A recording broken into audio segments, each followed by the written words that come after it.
ഒരു വലിയ കെട്ടിടം തന്നെ കത്തിയമരാൻ കാരണമാകുന്ന ഒരു തീപിടുത്തം തുടങ്ങുന്നത് മിക്കവാറും ഷോർട്ട് സർക്യൂട്ട് മൂലം ഉണ്ടാകുന്ന ചെറിയൊരു തീപ്പൊരിയിൽ നിന്നായിരിക്കും. ലൂസ് കണക്ഷനോ ഓവർലോഡായ വയറോ ഷോർട്ട് സർക്യൂട്ടോ മൂലം ഇലക്ട്രിക്കൽ പാനലിനുള്ളിൽ തീ പടരാം. ആളുകൾ അറിയുന്നതിന് മുമ്പ് തന്നെ തീ ആളിപ്പടർന്നിട്ടുണ്ടാകും. അവിടെയാണ് ഈ ചെറിയ ഡിവൈസിന്റെ പ്രസക്തി. താപനില അപകടകരമായ നിലയിലെത്തുമ്പോൾ ഇത് സ്വയം പ്രവർത്തിച്ച് പ്രത്യേക എയറോസോൾ പുറത്തുവിടും.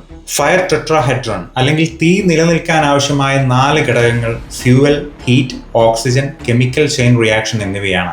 ഏതൊരു ഫയർ എക്സ്റ്റിംഗ്വിഷർ ഡിവൈസും ചെയ്യുന്നത് തീ കത്തിക്കൊണ്ടിരിക്കാൻ കാരണമാകുന്ന 4ാമത്തെ ഘടകമായ രാസപ്രവർത്തനം തടസ്സപ്പെടുത്തുകയാണ്. അതോടെ സെക്കൻഡുകൾക്കുള്ളിൽ തീ അണയും. ഇലക്ട്രിക് പാനൽ ബോക്സുകൾക്കുള്ളിൽ ഇൻസ്റ്റാൾ ചെയ്യാൻ സാധിക്കുന്ന ഈ ചെറിയ എയറോസോൾ ഡിവൈസിന് 1000 രൂപയിൽ താഴെ മാത്രമേ വിലയുള്ളൂ. ഒരുപക്ഷെ കോടിക്കണക്കിന് രൂപയുടെ പ്രോപ്പർട്ടി തീപിടുത്തത്തിൽ നിന്ന് സംരക്ഷിക്കാൻ ഉറവിടത്തിൽ തന്നെ തീയണക്കുന്ന ഈ കുഞ്ഞൻ ഫയർ എക്സ്റ്റിംഗ്വിഷറിന് സാധിച്ചേക്കാം.